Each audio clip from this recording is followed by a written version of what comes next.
right, so, anytime you go on the road, play an ACC team, win 42-0, a lot of good things had to happen.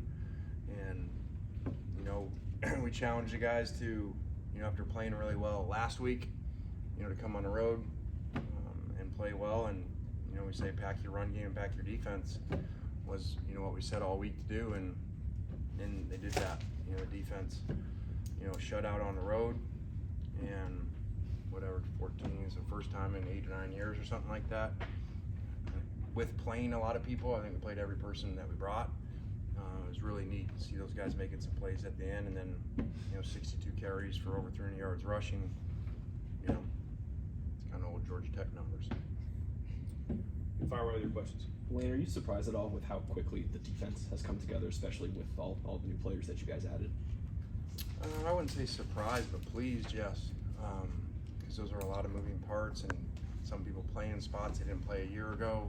So people got to be unselfish because everybody didn't get to start. And that's one thing, that I think so far our guys have done a good job of portal guys that everybody, wants to start and get all the stats, and that's not going to happen.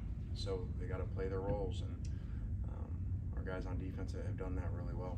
You talk a lot about how important it is to get pressure with 3 or 4 when you run this defense. That's kind of been consistent through all 3 games. Where have you seen that grow from camp to kind of being a strength of this defense? Well, I think the 2 starting ends are playing, like really elite rushers. And then Ivy plays a lot.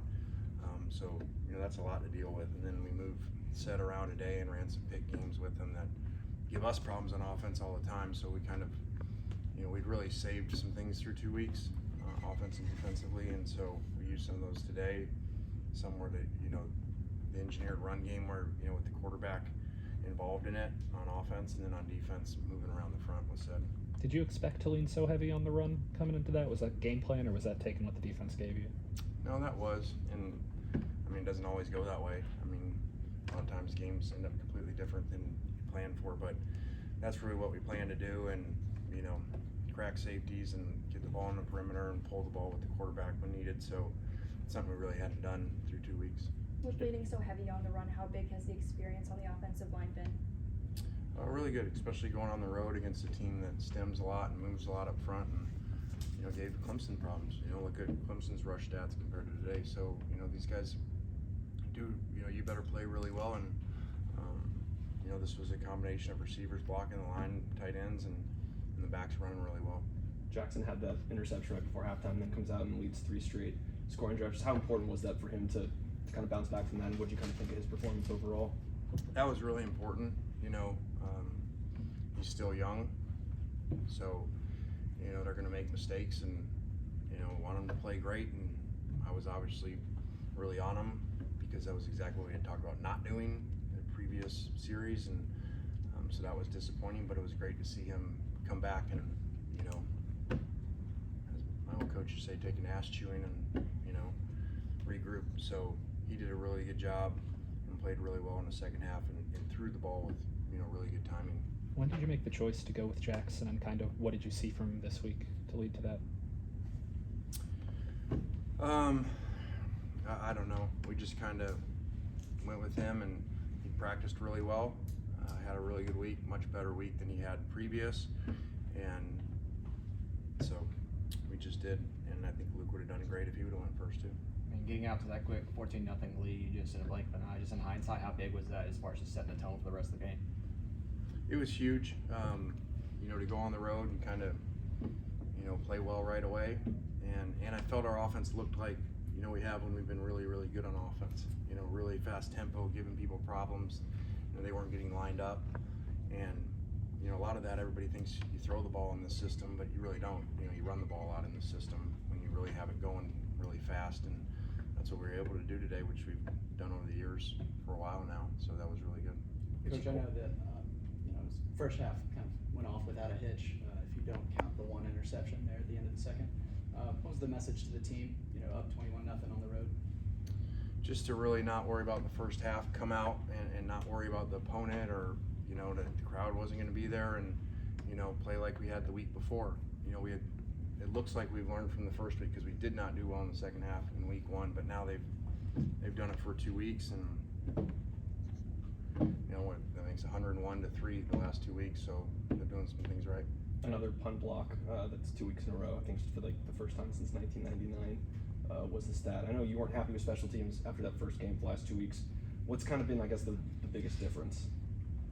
Yeah, well, you guys know I don't like just take credit for anything, so that we were actually in punt safe and said just made a great play. So Appreciate the So honesty. yeah, I can be like every other coach and be like, we just worked on that all week, and it really it was all us. But no, it's a really good player making a good play. So we actually need to work on him not getting the ball when his knee's on the ground, because he would have scored too.